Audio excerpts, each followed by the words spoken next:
Welcome to the Startup Sac podcast, where we do interviews with Sacramento startup founders and innovators. Today I'm with Chris and Dean from Magilla Loans. Let's start off by having you two, each individually, introduce yourselves, who you are, your background, and then introduce your startup. Okay, my name is Chris Meyer. I was a local businessman, and I am the founder of Magilla Loans.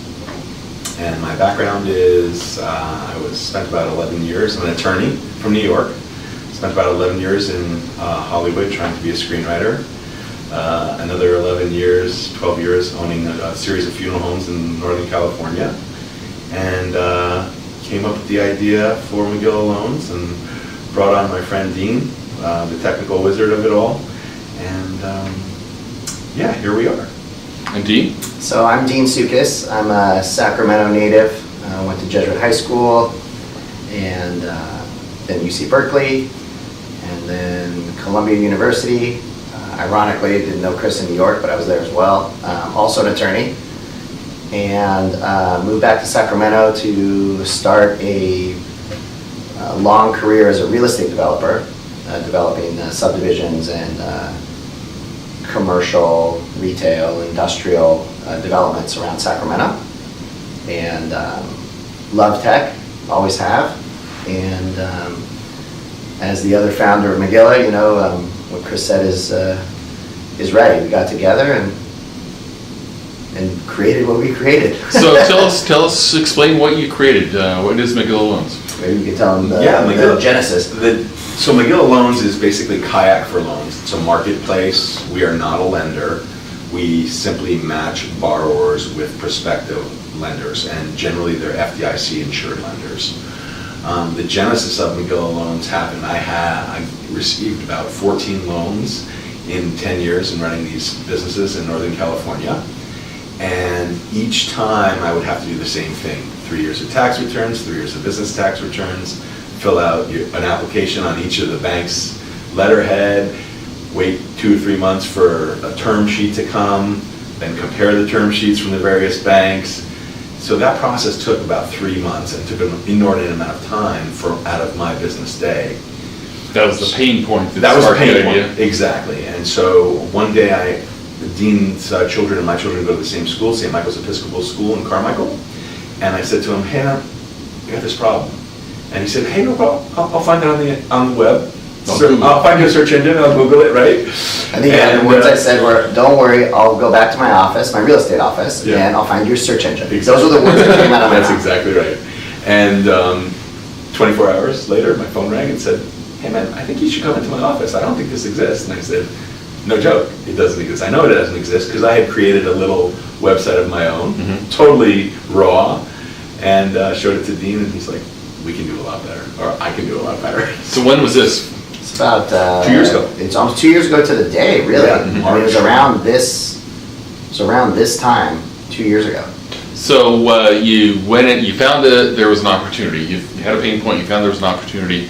How did you proceed next in validating the market and in developing business? We kind of didn't. I mean, basically, being businessmen we've been around the block. You know, we've done this although in different businesses, getting a loan for a project, whether it's a real estate project or a funeral home, a bakery, your house, between the two of us, we've got a lot of loan experience. Yeah, you were the subject matter expert. We were our own customer, and our customer was ourselves. And we said, well, what do we want? Well, I'm not trying to get out of credit card debt.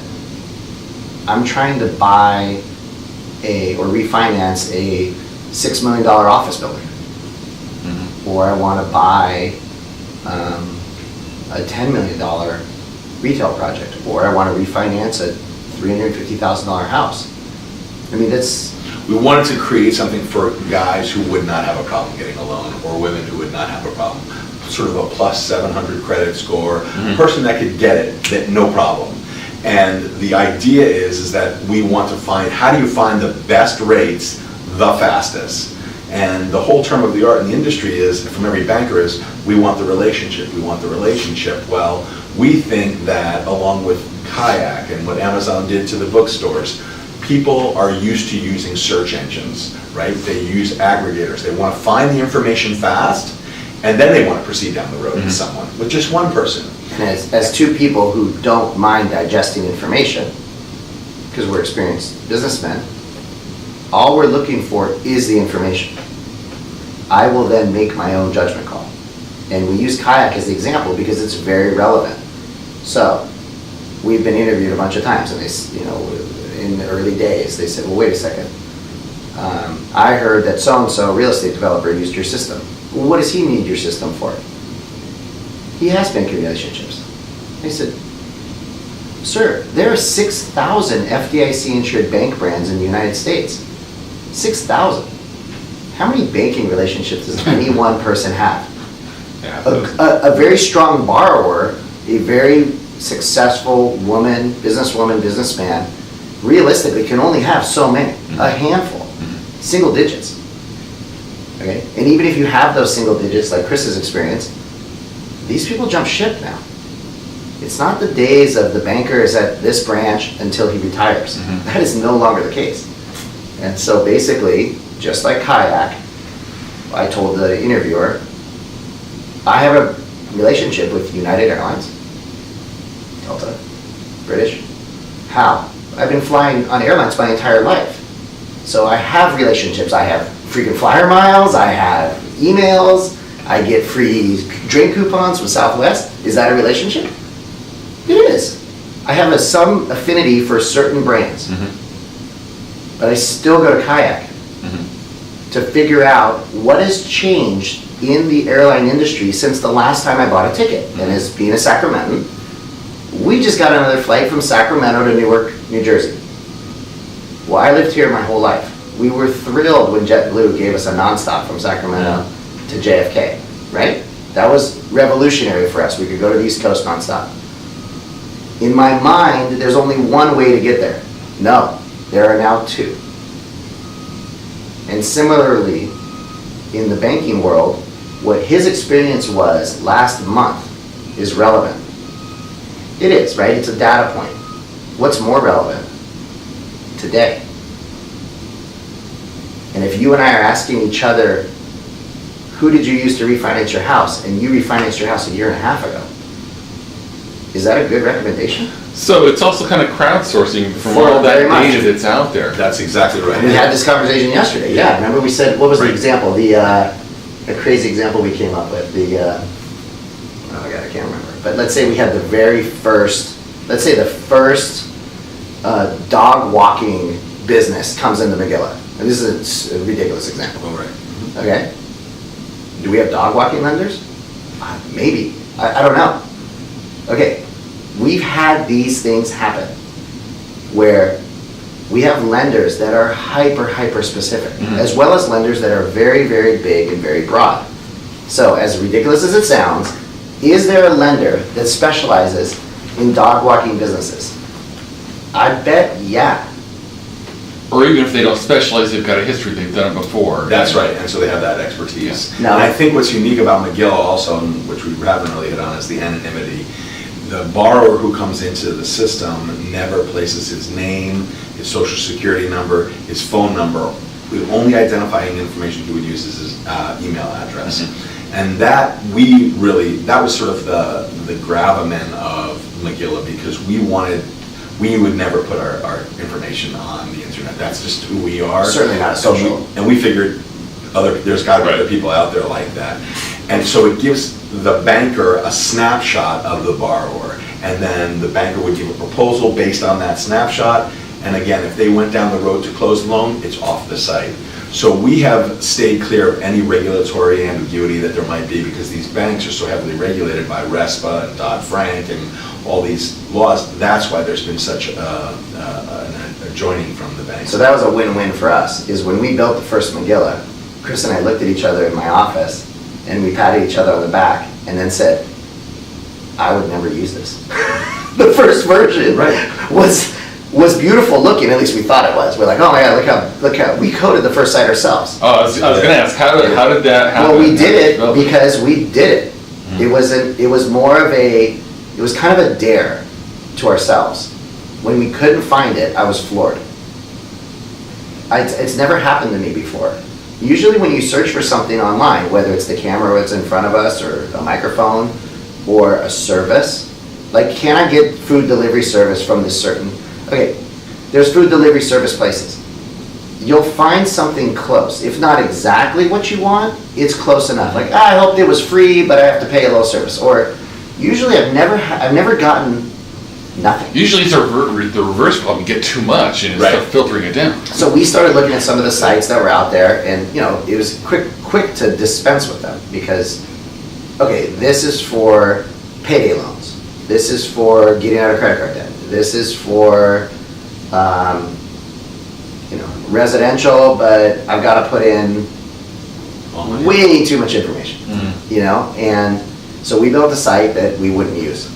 That was Gen 1, Gen 0.01. And then we went back to the drawing board and we stayed there and we'd work after hours and at night and watch YouTube videos on how to code.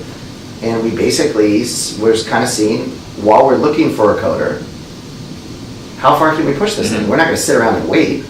So we just kept going. Yeah, just to be 100% honest, that was Dean. Dean has that kind of mind, and he always figures that I might not know the answer right now, I'm going to go find it, and he taught himself really how to code, which is fascinating.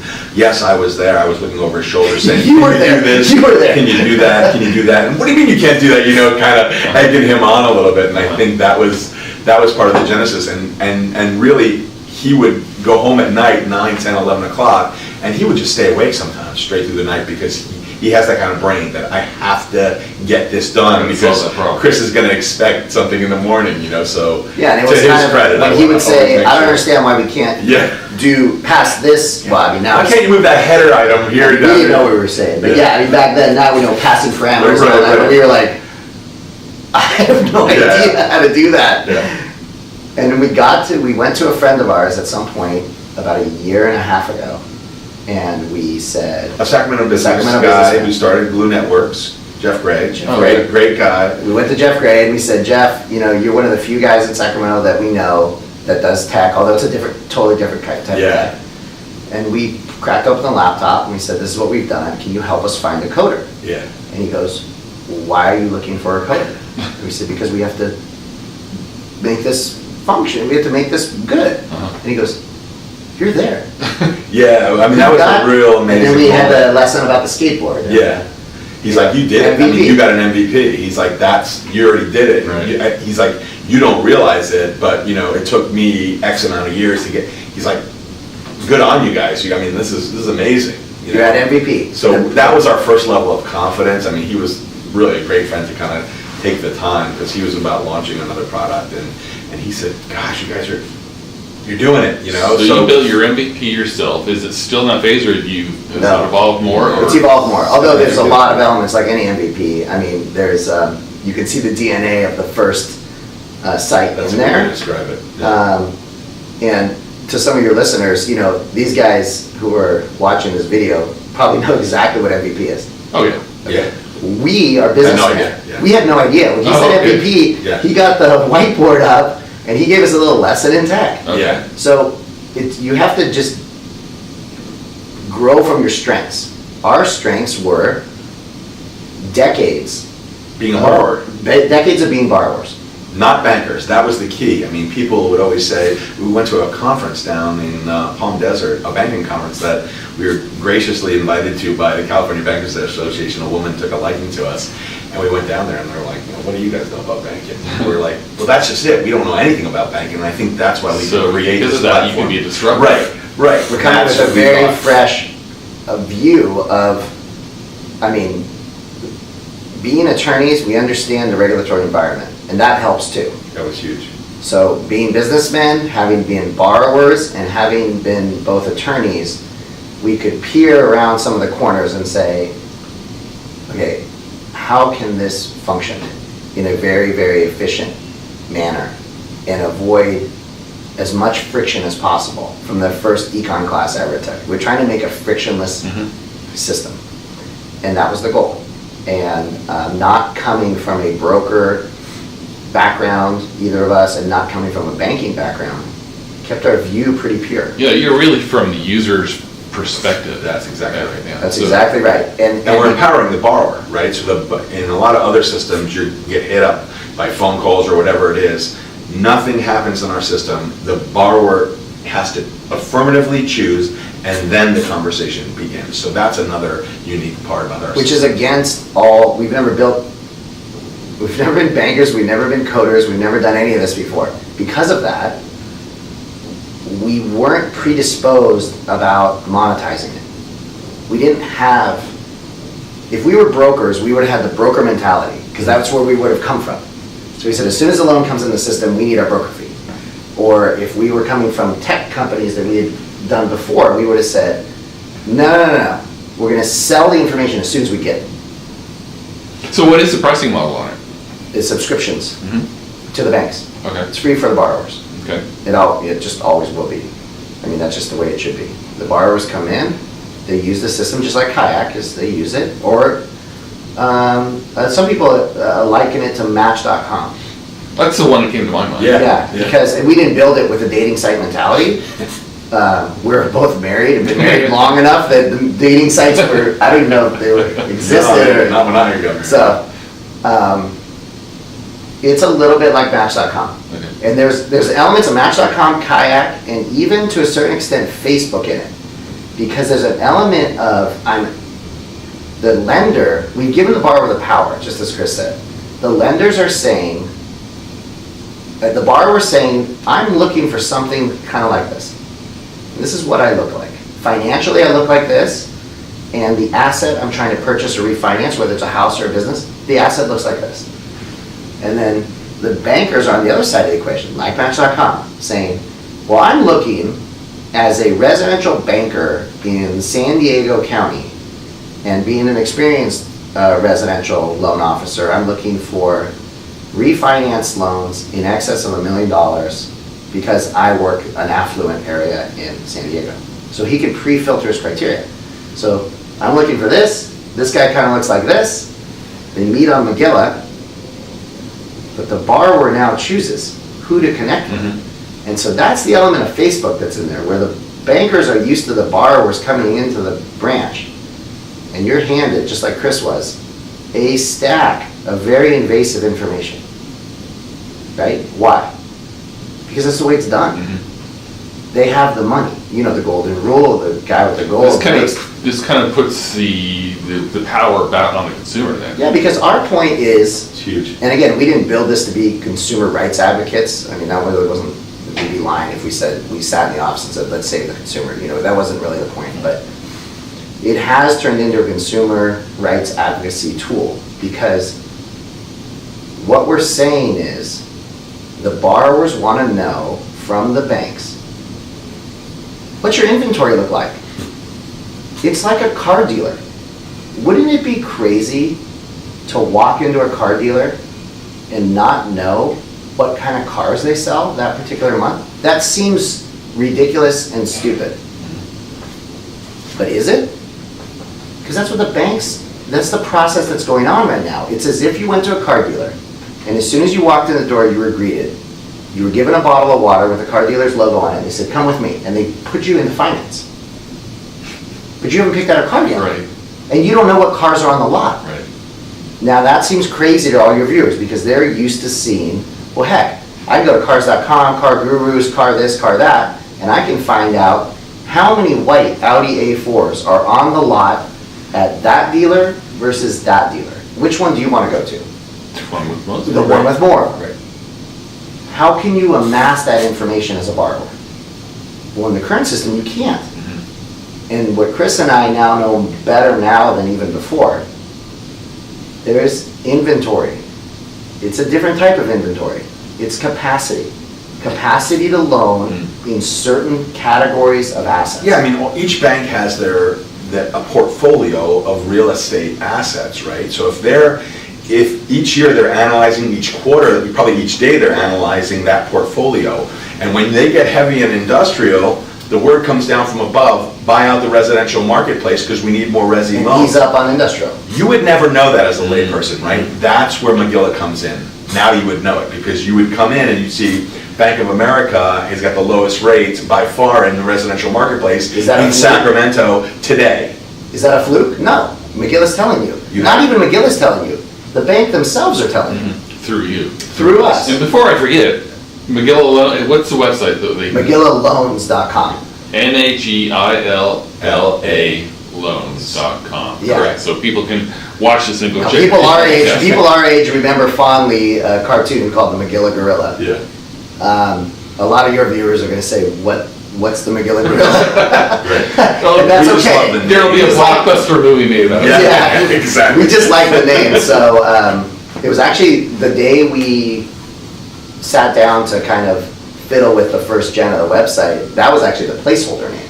Chris had put the placeholder name on the very, kind of sketchy landing page he put together. He's like, oh, don't worry about the name, that's just a placeholder. All right. And we went to our first couple banker meetings and we tried to see what their reaction was going to be to the product. Because that's the whole point. If the bankers don't use it, why build it, And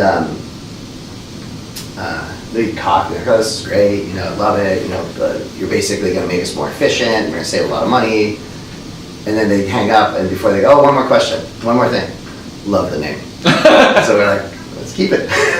So we kept it. All right. So what stage are you guys at now? You've obviously got a product out there that's being used. So you've got a customer base, generating revenue. Are you looking for funding? What are your growth projections, or what stage of growth are you at? Yeah, I mean, we're obviously looking for funding. We're currently, while we're a national site, we're concentrating in California, and we're in a sort of a preliminary Series A funding round, looking for between $5 and $20 million.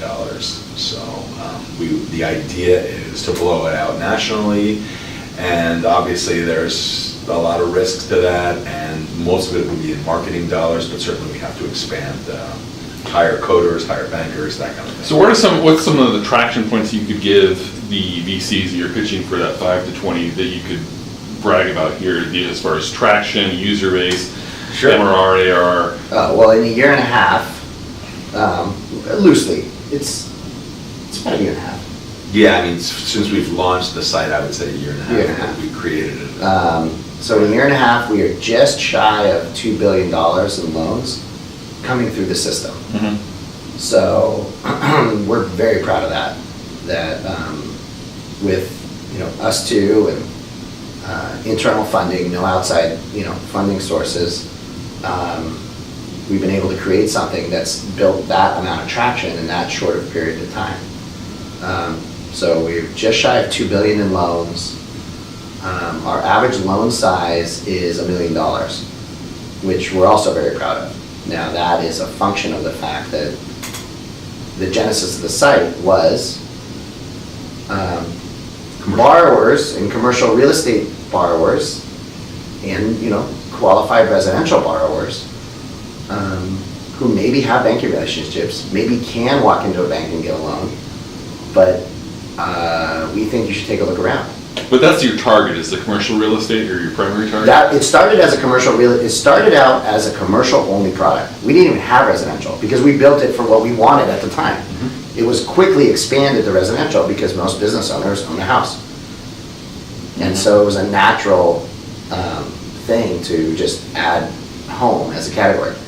So average loan size $1 million. At this point in the game, it's half residential, half commercial. Mm-hmm. That's just nature. We're not skewing it one way or the other. That's just the way it is. Over 120 bank brands. We have over 120 bank brands in the system. And a lot of those bank brands are national. Some of them are good community banks, good scale community banks. Some credit unions. And then some very niche lenders, which I find fascinating. These niche lenders that are FDIC insured, where while they may do this and may do that, and they're not really a deposit-based bank, but they specialize in a certain type of loan, farm equipment. Or we have another lender that specializes in staffing company loans. They know how to underwrite a staffing company. Just like you said, the experience, they have the experience. And that experience it's a community, there is a community aspect to Magilla where the more loans the system sees, sort of in its back end, and the more lenders that we find and we grow our network of lenders, the more powerful it becomes. The network effect, basically. Yeah. Network effect, exactly. So it's got to be a huge market for the lending institutions out there for It's you. massive. Yeah. Yeah, it's massive. It's a massive. Well, I think the VCs have got to like hearing that. Yeah, I think so. It's massive. That's how they think, better than anyone. It's massive. So so we have a system that works. Okay. It works. It's never not worked. Even the prototype, I'm proud to say, worked. It didn't crash. Nothing happened to it. I think the one that Chris and I built, I think it saw about $500 to $600 million of loans come through the one that we built, which is kind of cool. So what are some of the next steps? I mean, you say you're out looking for a Series A, so that's what's probably occupying a lot of your time. Product-wise, though, evolution, upgrades, what kind of things are next? Upgrades are constant. We have upgrades going on at the office right now. We're expanding the ability for lenders to cooperate and co-fund loans. Like a syndication. Lenders do that anyway.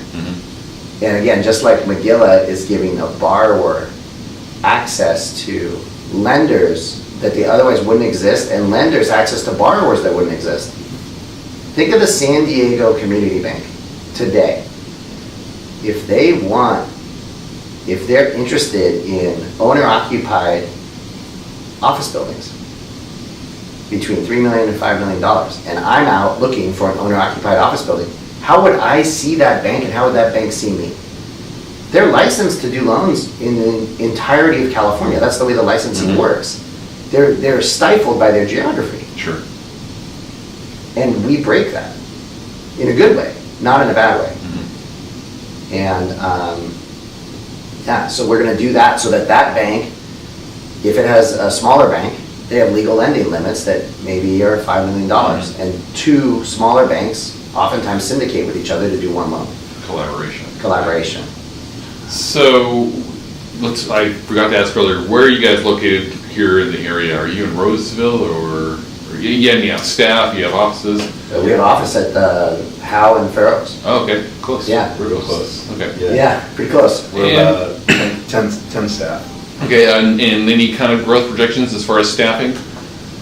Yeah, hiring. Okay, a lot. So I encourage you to, we have a job board on Startup Sac. If you've got particular people, your job postings you're looking at hiring, go on there or send it over to me and I'll put it on there. Oh, that'd be great. I mean, we didn't touch on this, but I'm a Sacramento native. Chris is essentially a Sacramento native. He's been here long enough where, think of him as a Sacramento native. We're trying to keep it local. I mean, we are doing our best to patronize, local coding houses, local marketing people. Our office is here. Of course, we're working very closely with banks in this area. So we're doing our best. Like Chris said, it's a national platform. We've done loans. I believe we've done loans in all 50 states. I would say we've done them. We've matched them. Right. We've connected them, which is great. I mean, that's... So speaking of the Sacramento area, I often ask in these interviews, what are some of the pros and cons that you've come across in developing your startup here? Some of the key strengths that that you've seen, and also some of the things that you think we need here in the region. And I know the need is always going to be more VC money, but yeah, I think that. I mean, but again, I think the world is becoming so much more smaller that I think you can get that. I think it's trying to say, for us, we were encouraged to go down to San Jose and move there, and we really wanted to stay close to our roots, and we're comfortable. We have families here. I think a lot of it is I think students tend to think San Jose right away, so I think there's a little bit of a brain drain. I think you have to work a little harder to find qualified people, but I think that's changing. I think San Jose has blown up so much that people are starting to come to Sacramento. I think Kevin Nagel brought up is bringing some more VC money here, certainly impact. I think the money will help. I think, the tax environment would be a little bit better if we could do something there to encourage it, but specifically in Sacramento, I think, Barry Broom's doing a pretty good job bringing people back and introducing that. Yeah, I think that pretty much sums it up. I mean, I think there's a lot more going on here. It's a little harder to find, and Well, that's what I'm all about. That's what Trying to you're make that about. easier to find. Yeah, because we didn't know you existed a year and a half ago.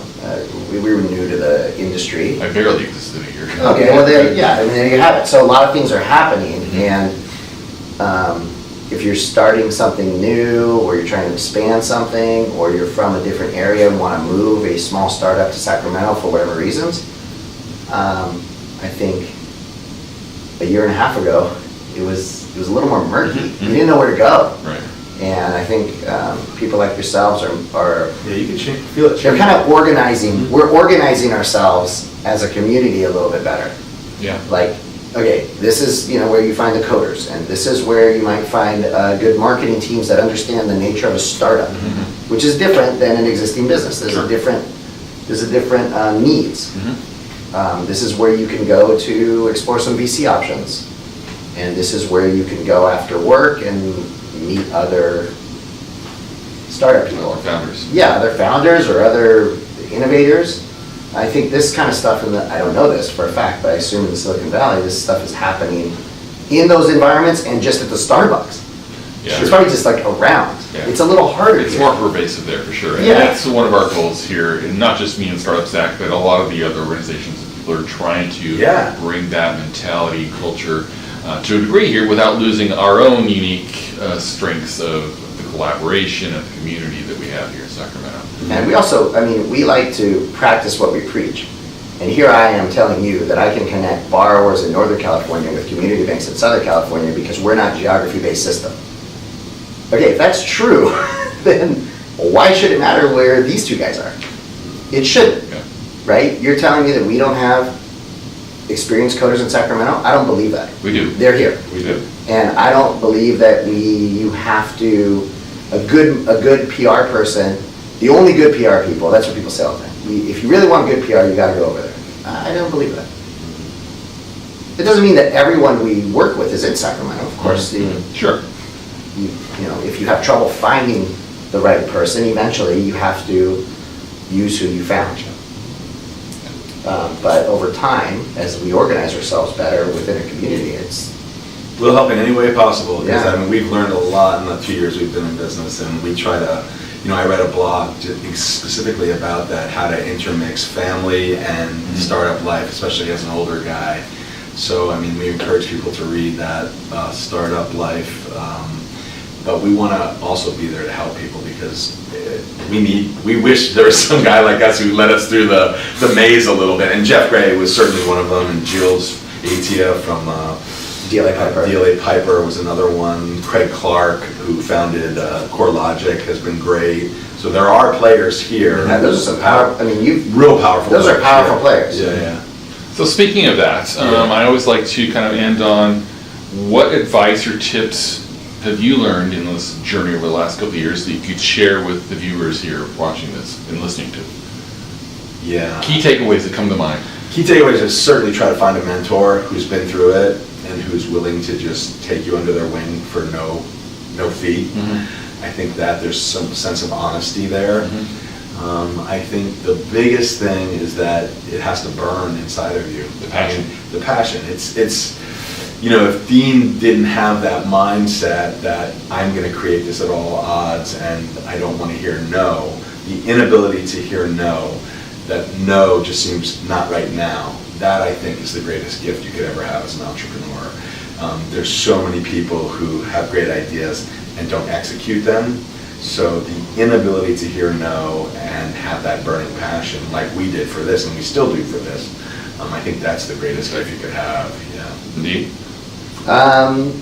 I've used this one before, but I'm going to use it again because I still believe it. It's still the best one.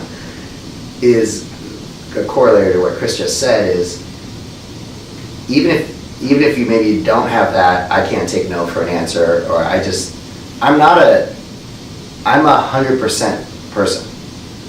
meaning I can't stop at 99. I just can't. You're all in. I'm all in, and I like to finish the project.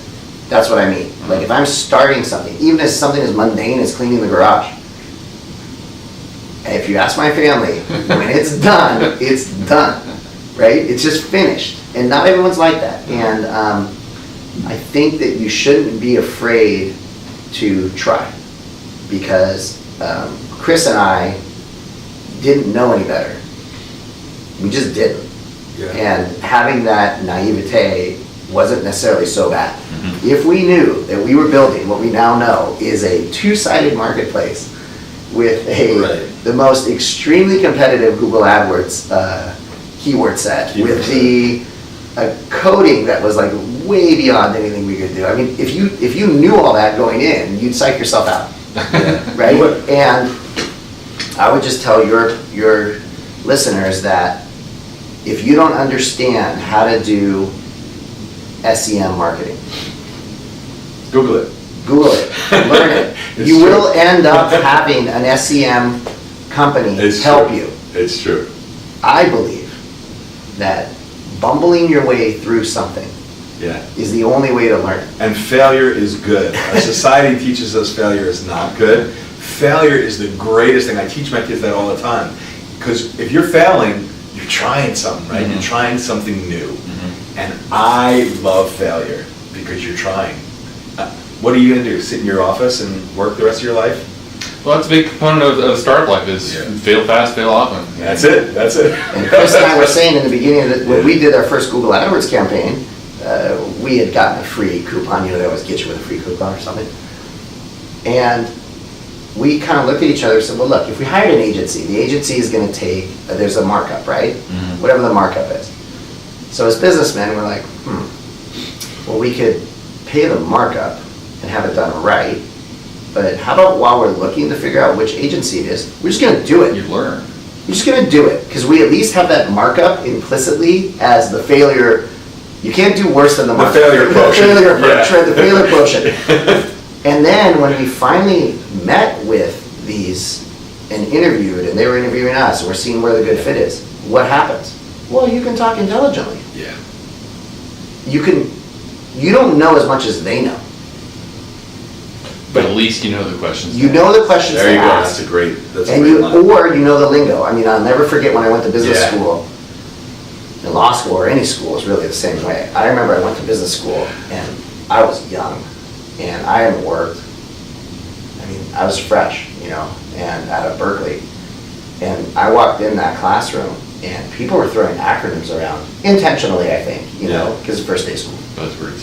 Yeah. And my dad called me at home. He's like, hey, how'd it go? He's excited to hear, his son's in New York now, what's going on. I told him, I said, I think this was a mistake. Like, I went way over my head. I didn't understand half of what was coming out of these guys' mouths. I mean, I don't even know what the class was about. I was just like way out of my league. Well, once you strip away the acronyms and the purposely vague discussion terms and, people are throwing around shorthand language and stuff, once after a week or two, once I got kind of the lingo down, I felt way more comfortable. It's just a bunch of math. I mean, everything is math and spreadsheets, and it's once you distill it down, if you don't try to code, how are you going to talk to your back-end coder about what's going on? It's just this black box. Yeah. I think that the greatest story, and I'll leave you with, is that when we were early on, we talked to an investor early on, and he said, "Can I see your deck?" And Dean and I looked at each other like, it's made of maple and it's in the backyard, so there's hope for everyone. So that's how naive we were. Start a pitch deck. Yeah, exactly. Yeah, because it was a deck. If they had said pitch deck, I would have, if it was a short version deck. That's the kind of vulnerability we look at each other, we're like, did you know what he said? I have no idea what he's talking about. All right, guys, I want to thank you for your time. Thank you. I want to wish you the best of luck going out there. And MagillaLoans.com, right? Correct. All right. Thank you. Thank you, guys. Appreciate your time.